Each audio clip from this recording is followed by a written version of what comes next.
RP Dasma as of August 22, 2026. So sales po namin yesterday ay meron po kaming 25 na total count. Amounting po siya ng 7,370. Ito po yung IR namin. So bali ang mga nagawa na po namin dito po sa uniform. So kami po lahat ay may uniform na. Pinaparesolve na lang po namin ito kay Ma'am Justin. IR 20343. So napalitan na po namin siya ng regular canvas bag. IR 20350. So nailagay na po namin yung Sabli SOS namin sa front po. So kompleto na po yung apat. IR 20349 po. So naka-align na po sa likod yung dalawang Sabli swatch. Sa visual na naayos naman po ay sa ngayon po wala pa kasi waiting pa po kami doon sa visual na isasend po ni Sir Jimmy yung approved na daw po. ROM posting po ay meron po kaming isa, yung sublimation po. So ginawan po namin siya ng video. And sa SOP posting naman po meron din po kaming isa.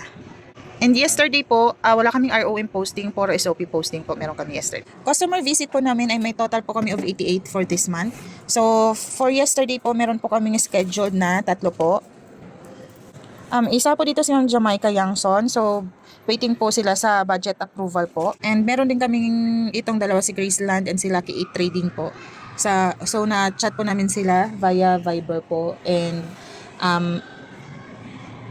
sasabihan na lang daw nila tayo pag may panibagong order sila. Bali, meron po kaming dalawang waiting for payment po dito. And meron po kaming 10 na for follow through naman po.